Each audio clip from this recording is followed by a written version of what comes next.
آل محمد اما بعد وفقنا اللہ وإیاکم للعلم والعمل الصالحین انشاءاللہ تعالی۔ یہاں پہ عبارت پہنچی ہے کہ وَيُشْكِلُ عَلَى هَذَا نَحْوُ قَوْلِهِ تَعَالَى وَالسَّارِقُ وَالسَّارِقَةُ فَاقْطَعُوا أَيْدِيَهُمَا۔ عَلَى هَذَا، اس کے اوپر جو ہے وہ اشکال کیا جاتا ہے یا مشکل ہو جاتا ہے اس کے اوپر، بلکہ اس سے فعل مجہول پڑھنا چاہیے۔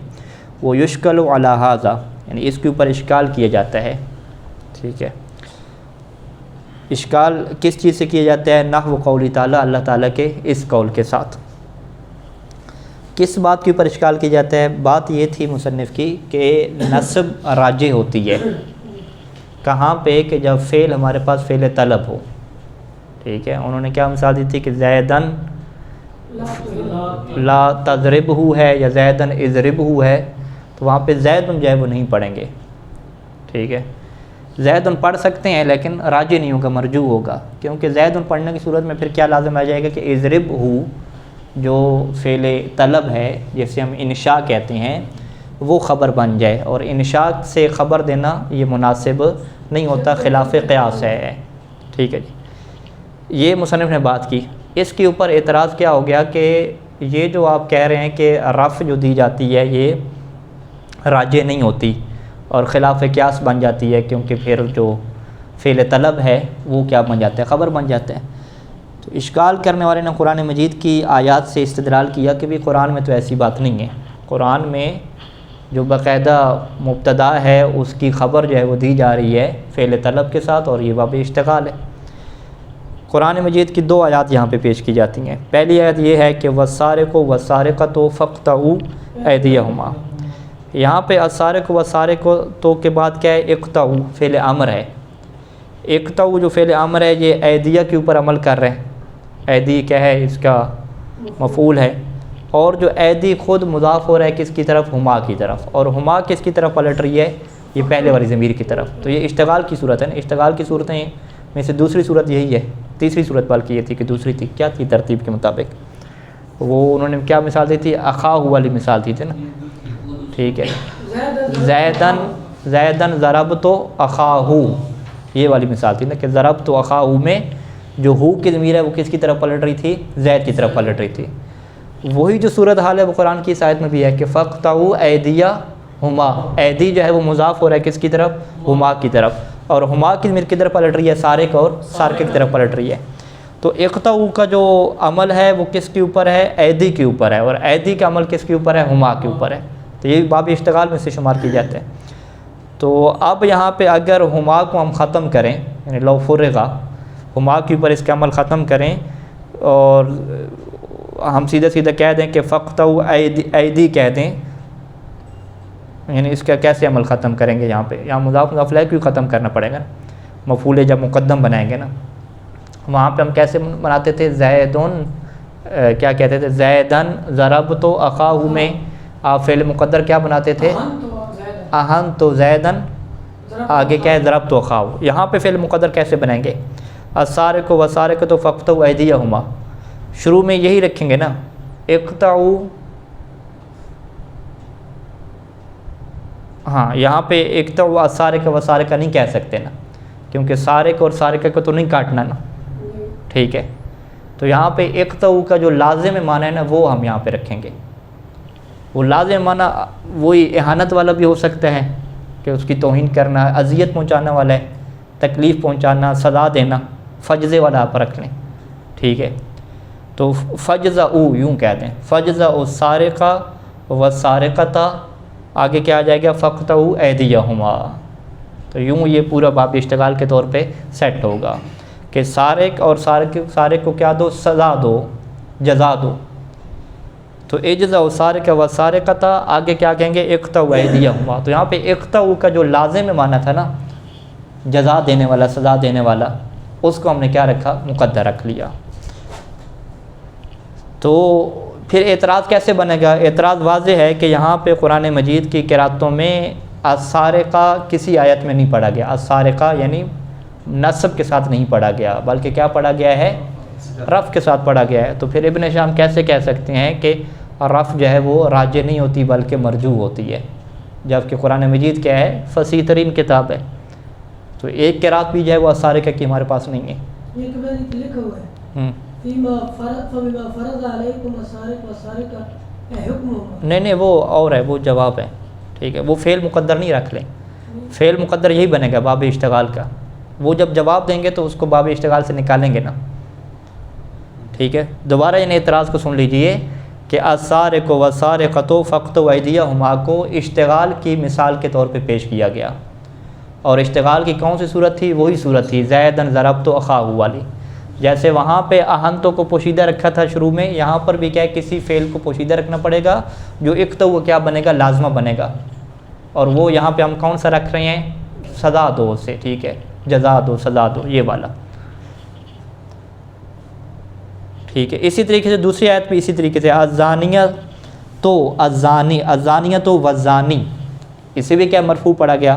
آگے کیا ہے؟ فجلدوا کل واحد منہما، فجلدوا کل واحد منہما، تو منہما میں ہم کیا کہیں گے؟ جو منہما ہے نا، حرف جار والا نا، فجلدوا کل واحد منہما، یہ کل واحد بھی ہم کہہ سکتے ہیں، بلکہ فجلدوا کل واحد کہ کل واحد کے اوپر اجلدوا عمل کر رہے ہیں، ٹھیک ہے، کہ ان دونوں کو کیا کوڑے لگاؤ۔ اگر ہم نے کل واحد منہما کو ختم کریں، یہاں پہ کل واحد منہما کو ختم کریں تو سیدھا سیدھا فجلدوا زانی اور زانیہ کے اوپر بھی عمل کیا کر لے گا، یعنی الزانیۃ والزانی کیسے کہیں گے؟ الزانیۃ والزانی فجلدوا، فجلدوا کہہ دیں آگے، اس کو ختم کر دیں نظام اس کا، تو یہ فجلدوا اس کے اوپر کیا کر لے گا؟ عمل کر لے گا، تو اس کو بھی باب اشتغال میں شامل کیا گیا، اور وہ کہتے ہیں کہ اس سے پہلے آپ فجلدوا کو مقدر رکھیں، یعنی فجلدوا الزانیۃ والزانی، آگے پھر دوبارہ کیا کہیں؟ فجلدوا، اجلدوا شروع میں کیا کرنے؟ اجلدوا، اجلدوا بنے گا نا، جلد یجلدوا، اجلدوا، اجلدوا الزانیۃ والزانی فجلدوا کل واحد منہما، تو یہ باب اشتغال سے بن سکتا ہے۔ اور یہاں پر بھی صورتحال کیا ہے کہ فجلدوا فعل امر ہے ہمارے پاس، واضح ہے، تو دونوں مثالوں میں ہمیں فاقطعوا اور فجلدوا میں فعل امر ہمیں ملتا ہے فعل، لیکن اس کے باوجود مصنف والا قانون یہاں پہ نہیں چلتا۔ کون سا قانون؟ کہ نصب کیا راجع ہے، بلکہ قرآن مجید میں جو اس سے پہلے لفظ ہیں وہ ہمیں کیا ملتے ہیں؟ مرفوع ملتے ہیں، تو لہٰذا اعتراض کرنے والے نے دو مثالیں قرآن مجید سے نکالیں، اور وہ مثالیں میں ان کا دعویٰ کیا ہے کہ یہ اشتغال کی مثالیں ہیں، باب اشتغال کی مثالیں ہیں۔ اب جو نحوی اس کا جواب دیں گے وہ کہیں گے کہ نہیں جی یہ باب اشتغال کی مثالیں ہی نہیں ہیں، یہ آپ کو اشتباہ ہو رہا ہے، یہ باب اشتغال کی کوئی مثال نہیں ہے۔ اب وہ کیسے جواب دیں گے؟ وہ جواب ہم بعد میں پڑھتے ہیں، پہلے یہ عبارت پڑھ لیں، یعنی وَيُشْكَلُ عَلَى هَذَا نَحْوُ قَوْلِ تعالیٰ، یعنی اس بات پر اشکال کی جاتا ہے اللہ تعالیٰ کے اس قول سے وَالسَّارِقُ وَالسَّارِقَةُ فَاقْطَعُوا أَيْدِيَهُمَا فَإِنَّهُ نَظِيرُ قَوْلِكَ، کیونکہ یہ جو سارق و سارق فاقطعوا أيديهما ہے یہ آپ کے اسی قول کی طرح ہے۔ کون سا قول؟ زیدن و عمرن، ٹھیک ہے، یہاں پہ دو دفعہ کیوں رکھ رہے ہیں زیدن و عمرن؟ کیونکہ یہاں پہ دو ہیں نا، السارق و سارقہ، تو ایک نہیں ہے، دو ہیں، زیدن و عمرن، آگے کیا رکھتے ہیں؟ اضرب اخاہما، بالکل ایسے ہی صورتحال جو باب اشتغال کی ہے وہی صورتحال کیا ہے اسی آیت میں آپ کو نظر آ رہی ہے، وَالسَّارِقُ وَالسَّارِقَةُ فَاقْطَعُوا أَيْدِيَهُمَا زَيْدًا وَعَمْرًا اضرب اخاہما، تو یہاں پہ جیسے آپ کہتے ہیں کہ زید و عمر پڑھنا جو ہے وہ مرجوع ہے، درست نہیں ہے، اسی طریقے سے وَالسَّارِقُ وَالسَّارِقَةُ کو بھی پڑھنا کیا ہے؟ درست نہیں ہونا چاہیے، مرجوع ہونا چاہیے۔ وَإِنَّمَا رُجِّحَ فِي ذَلِكَ النَّصْبُ، اور اس مثال میں نصب کو کیوں ترجیح دی گئی ہے؟ لِكَوْنِ الْفِعْلِ الْمَشْغُول، کیونکہ وہ فعل جو مشغول ہے، یہاں لِكَوْنِ الْفِعْلِ الْمَشْغُول، کیونکہ جو فعل مشغول ہے وہ کیا ہے؟ فعل طلب، وہ فعل طلب ہے، تو فعل مشغول یا فعل طلب ہوتا ہے تو اس سے پہلے اسم کیا ہوتا ہے جی؟ منصوب ہوتا ہے۔ وَكَذَلِكَ، اور اسی طریقے سے یہ آیت بھی ہے الزانیۃ والزانی فَاجْلِدُوا كُلَّ وَاحِدٍ مِّنْهُمَا۔ اب اشکال کہاں سے پیدا ہوتا ہے کہ وَالْقُرَّاءُ السَّبْعَةُ قَدْ أَجْمَعُوا، سات کے ساتھ جو قراتیں ہیں، سات کے ساتھ جو قراء ہیں ان کا اجماع ہے کہ علی الرفع فی الموضعین، کہ دونوں جگہوں پہ کیا پڑھیں گے؟ مرفوع پڑھیں گے۔ تو قرآن مجید میں اشتغال کی ہمیں مثالیں ملیں، فعل امر فعل طلب تھا اور سب قراتوں نے وہاں پہ مرفوع پڑھا، تو پھر یہ کیسا نحویوں کا جو ہے وہ قانون ہے کہ جی مرفوع پڑھنا درست نہیں ہوتا، مرجوع ہوتا ہے، جبکہ قرآن تو اسے کیا پڑھ رہا ہے؟ مرفوع پڑھ رہا ہے۔ پھر یہ کیسا نحویوں کا قانون ہے کہ جو فعل مرفوع ہوتا ہے وہ جی خبر کیا نام ہے فعل طلب جو ہے وہ خبر کے طور پہ آنا اس کا خلاف قیاس ہوتا ہے، جبکہ یہاں پہ ترکیب وہ کیسے کرتے ہیں، السارق والسارقۃ تو کیا کہتے ہیں، مبتدا بناتے ہیں، السارق والسارقۃ مبتدا، اور اقطعوا ایدیہما یہ جو پورا جملہ فعلیہ ہے اس کی کیا بنا دیں گے، خبر بنا دیں گے۔ اسی طریقے سے الزانیۃ والزانی کو کیا بنائیں گے، مبتدا بنائیں گے، اور فجلدوا کل واحد منہما کو اس کی کیا بنا دیں گے، خبر بنا دیں گے۔ تو جب مبتدا خبر بنا رہے ہیں اور خبر یہاں پہ کیا واقع ہو رہی ہے، انشاء واقع ہو رہی ہے، تو لہٰذا یہاں پہ نحویوں کے سارے قواعد ٹوٹ جاتے ہیں۔ وقد اجیب عن ذالک، اور اس اشکال کا جواب دیا گیا۔ اب اشکال میں جو مرکزی نقطہ ان کا کیا ہوگا کہ اس کو باب اشتغال سے جو ہے وہ نکالیں گے، ٹھیک ہے جی۔ اور یہ جواب جو ہے وہ دو نحویوں کی طرف سے دیے گئے ہیں، ایک جو ہے وہ سیبویہ ہے، ٹھیک ہے، ایک جواب یہاں پہ سیبویہ کا نقل کریں گے، اور دوسرا جو جواب ہے وہ مبرد کا نقل کریں گے۔ دونوں جوابوں میں ان کا جو مرکزی نقطہ ہوگا وہ یہاں پہ ایک ایسا نقطہ اٹھائیں گے کہ جس نقطے کی بنیاد پہ یہ پھر باب اشتغال میں نہیں جا سکے گا، ٹھیک ہے جی۔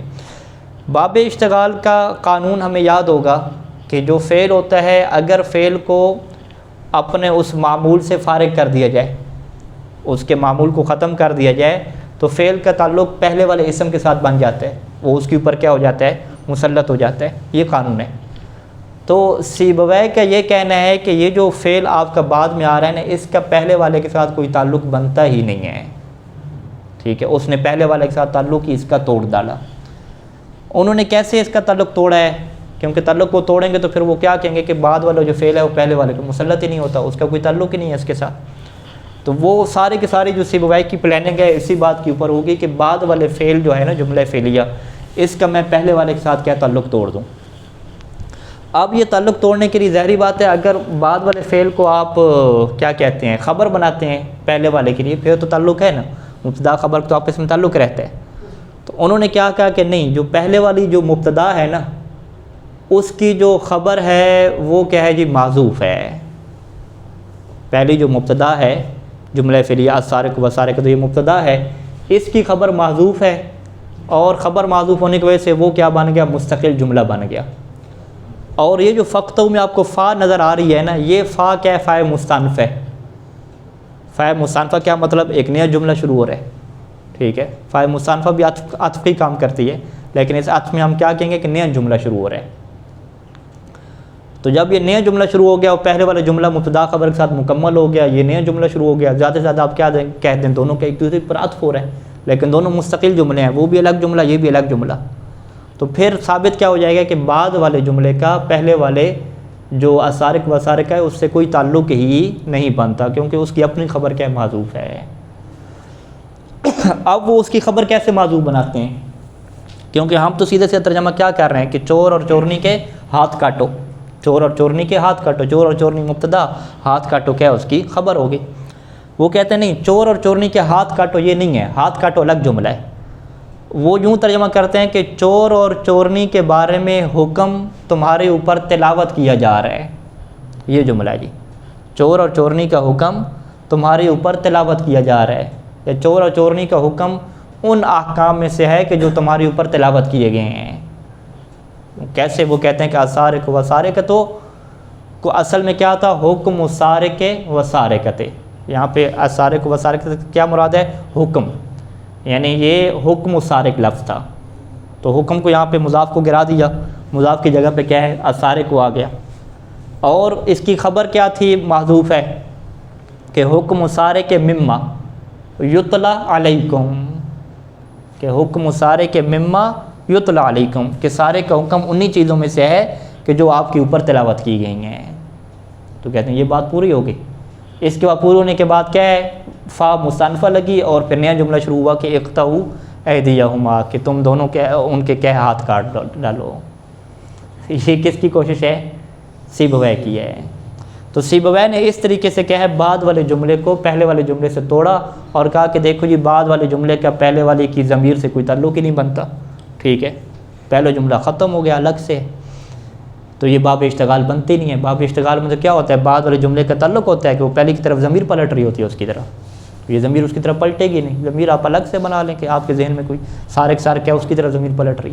یہ ایدیہما میں جو ضمیر ہے یہ کس طرف پلٹے گی؟ وہی نا ایدیہما اس پہلے والے جملے کی طرف نہیں پلٹے گی. کوئی بھی سارق سارق کا جو ہمارے ذہن میں ہے یعنی مفہوم کی طرف پلٹے گی.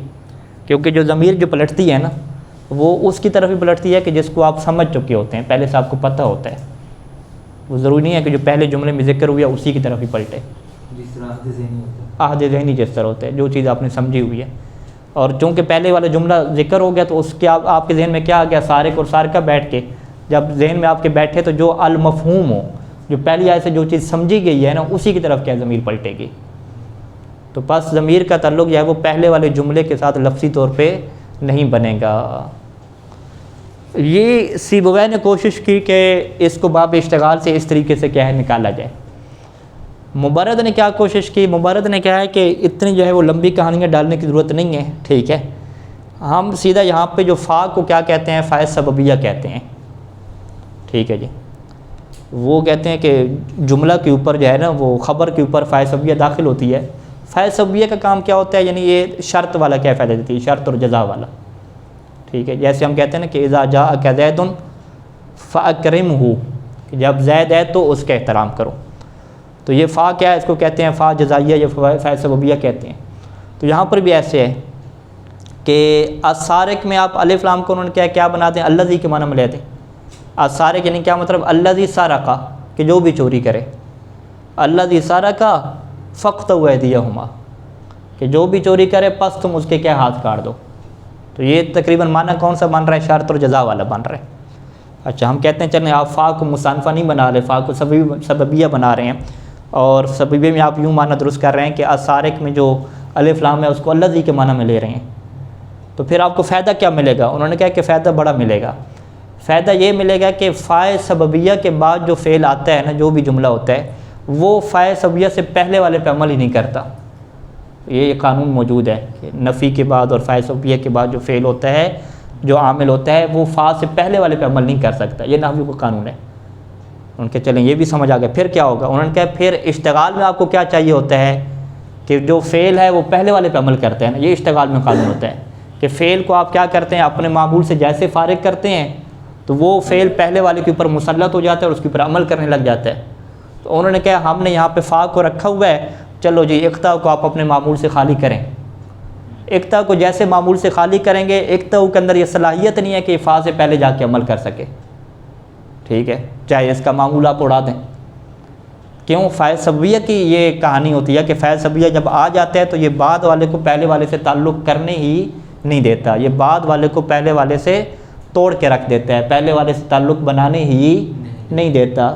تو جب بعد والے کا پہلے والے سے تعلق بن ہی نہیں سکتا, بعد والا پہلے والے پہ مسلط ہو ہی نہیں سکتا, تو یہ پھر باب اشتغال کیسے ہو گیا. باب اشتغال کی شرط کیا ہوتی ہے کہ بعد والا پہلے والے سے تعلق پکڑ سکتا ہے, لیکن یہاں پہ یہ بعد والا پہلے والے سے تعلق پکڑ ہی نہیں سکتا. تو یہ مبرد کی کہانی ہے. تو مبرد نے بھی یہی کوشش کی کہ بعد والے جملے کو پہلے والے سے توڑا جائے.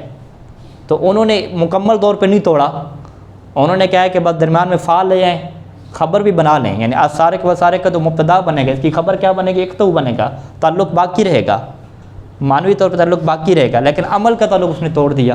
وہ کیسے, اس نے فا کو کیا رکھ دیا, فائے سببیہ بنا دیا. لیکن سیبویہ نے فا کو فائے سببیہ نہیں بنایا, فائے مصنفہ بنایا. مصنفہ بنا کے اس نے دو جملے الگ کر دیے. یعنی ہم یوں غور کریں تو سیبویہ نے جو ہے نا وہ بڑا خطرناک قسم کا تعلق توڑا ہے. یعنی اس نے تو بالکل ہی جو ہے وہ الگ الگ کر دیا نا, معنی کے اعتبار سے پہلا جملہ الگ, پہلے جو یعنی سیبویہ کے مطابق آگے کا ترجمہ کیا ہوگا کہ اور چور اور چورنی کا حکم تمہاری اوپر تلاوت کیا جاتا ہے اور تم ان دونوں کے ہاتھ کاٹ دو, یوں ترجمہ ہوگا, ٹھیک ہے. جب کہ مبرد کا ترجمہ کچھ قریب ہوگا ہمارے. مبرد کیا ہوگا کہ جو بھی چور اور جو بھی چوری کرے تو تم اس کے کیا ہے ہاتھ کاٹ دو, کیونکہ وہ الذی کا معنی کریں گے نا. واضح. اب یہ دو ترجمے کیا ہیں نحو میں موجود ہیں. باقی اب اپنے ترجمے دیکھ لیں تو وہ باب اشتغال والی ترجمے ہوں گے سارے کے سارے. اچھا, وقد اجیب عن ذالک, واضح ہے. ہاں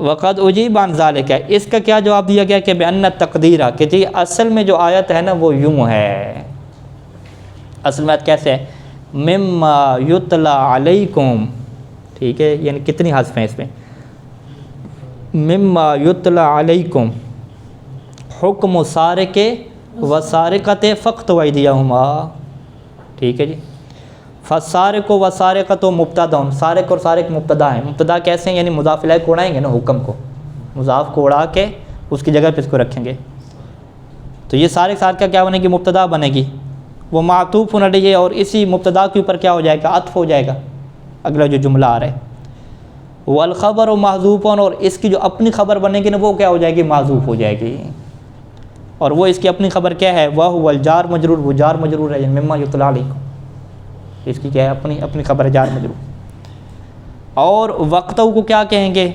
وقتو، اچھا نہیں معذرت، ٹھیک ہے، یہ جو معطوف علیہ ہے نا اس کا تعلق یوں بنائیں گے کہ فسارق و سارقۃ، یعنی السارق مبتدا ہے اور یہ معطوف علیہ ہے، ہاں ٹھیک ہے، کیونکہ وہ جملے کو تو معطوف نہیں بنائیں گے نا، وہ جملہ مستانفہ بنانا چاہ رہے ہیں، ٹھیک ہو گیا، یعنی سارق مبتدا ہے وہ معطوف علیہ، اور اسی سارق کے اوپر معطوف ہو رہا ہے کس کا، سارقہ کا جو ہے وہ معطوف ہو رہا ہے، ہاں یعنی ایک مبتدا بنے گا نا، دوسرا کیا بن جائے گا، معطوف بن جائے گا، وہی جو مبتدا ہے نا وہی مبتدا بھی ہے اور وہی کیا ہے، معطوف علیہ بھی ہے، ٹھیک ہے جی، اور اس مبتدا کی پھر خبر کہاں پہ ہوگی، اس کی خبر کیا ہوگی، محذوف ہوگی، وہ خبر محذوف کون سی ہے، جار مجرور، یعنی مما یتلا علیکم، ہاں مما یتلا علیکم، یعنی حکم و سارق ثابت، جار مجرور اصل میں متعلق ہوگا نا، ثابت موجود ان کے، یعنی حکم و سارق و سارقۃ ثابت مما یتلا علیکم، یا موجود مما یتلا علیکم، یوں بن جائے گا۔ پھر وقتوں کا کیا کریں گے، فقتوں کو کہتے ہیں یہ جملۃ مستأنفہ، یہ الگ سے جملہ ہے، جملہ مستأنفہ ہے، فا کیا بنے گی، پھر فا مستأنفہ بن جائے گی نا، تبھی جملہ مستأنفہ بنے گا۔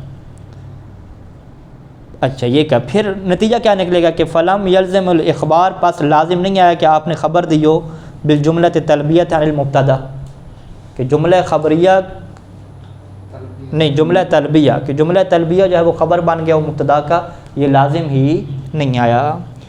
ولم یستقم عمل و فعل، اور یہ بھی نہیں ہوا یہاں پہ کہ کوئی فعل عمل کرے، یعنی کسی فعل کا عمل کرنا درست ثابت نہیں ہوا، کون سا فعل، کہ ولم یستقم عمل و فعل من جملۃ، کہ یہ جو جملہ بعد میں ہے فقطو کا، یہ عمل کرے فی مبتدا، اس مبتدا میں، کہ مخبر عنہ بغیر ہی، کہ جس کے بارے میں خبر دی جا رہی ہے بغیر ہی، اس جملہ کے غیر کے ساتھ، من جملۃ اخری، کسی اور جملہ کے ساتھ، ٹھیک ہے۔ یہ والا جو عبارت ہے یہ کیوں لا رہے ہیں، یہ اس لیے لا رہے ہیں کہ یہ بتانا چاہ رہے ہیں کہ جو بعد والا فعل ہے اس کا پہلے والے اسم کے ساتھ تعلق مکمل طور پہ ٹوٹ چکا ہے، یعنی بعد والے فعل کی جو سلطنت ہے وہ پہلے والے کے اوپر باقی نہیں رہی، یعنی لم یستقم، یعنی سلامت ہی نہیں رہی، یہ چیز سلامت ہی نہیں رہی، درست ہی نہیں رہی، کیا چیز، کہ عمل و فعل، کے فعل عمل کرے، کون سا فعل، من جملۃ، جو جملہ ہے جو بعد میں جملہ ہے اس کا فعل عمل کرے، فی مبتدا، پہلے والی مبتدا پہ،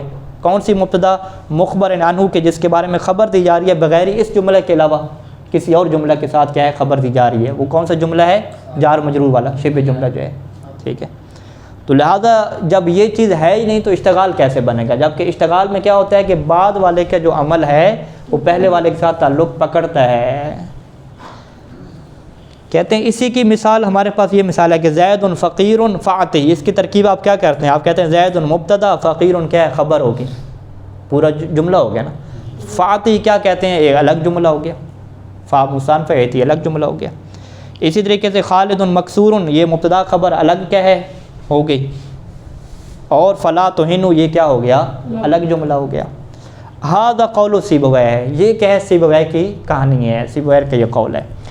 وقال المبرد، مبرد کیا کہتے ہیں، مبرد یہ کہتا ہے کہ الموصولۃ بمعنی الذی، یہ جو سارے کے اوپر ال ہے نا یہ موصولہ ہے الذی کے معنی میں، والفاء جیء بها لتدل علی السببیہ، اور فا کو یہاں پہ کیوں لایا گیا ہے، تاکہ یہ سببیت پہ دلالت کرے، نہ کہ یہ فاء مستأنف ہے، فاء سببیہ ہے۔ کما فی قولہ کا، جیسا کہ آپ یہ جملہ کہتے ہیں کہ الذی یاتینی فَلَهُ دِرْهَمٌ الَّذِي یاتینی کیا بنتا ہے؟ مبتدا بنتا ہے نا، الذی موصول یاتینی صلہ یہ مبتدا ہو گیا، اور لہو درہم یہ جو پورا جملہ ہے یہ اس کے لیے کیا بن جاتا ہے؟ خبر بن جاتا ہے نا۔ پھر فائدہ کیا ہوگا؟ فائدہ یہ نکلے گا کہ فاء السببیت لا یعمل ما بعدها فیما قبلها، کہ فاء سببیہ کہ یہ قانون ہے کہ اس کا ما بعد ما قبل کے ساتھ کوئی تعلق عمل کے اعتبار سے رکھتا ہی نہیں ہے۔ وقت تقدم، اور یہ بات پہلے گزر چکی ہے کہ ان شرط هذا الباب، کہ اس باب کی کیا شرط ہوتی ہے کہ ان الفعل لو سلط علی الاسم لنصبہ، کہ جو بعد والا فعل ہے نا کہ اگر آپ اس کو اسم کے اوپر مسلط کریں، یعنی بعد والے فعل کے معمول کو ختم کریں اور اس کا تعلق پہلے اسم سے بنائیں تو لنصبہ، تو یہ اس کو کیا دے دے گا؟ نصب دے دے گا۔ جبکہ فاعل سببیہ کو اگر آپ پہلے والے پہ مسلط کرتے ہیں تو وہ اسے نصب نہیں دے سکتا، کیونکہ فاعل سببیہ کے ما بعد پہلے والے پہ عمل نہیں کر سکتا۔ صلی اللہ علیہ وسلم۔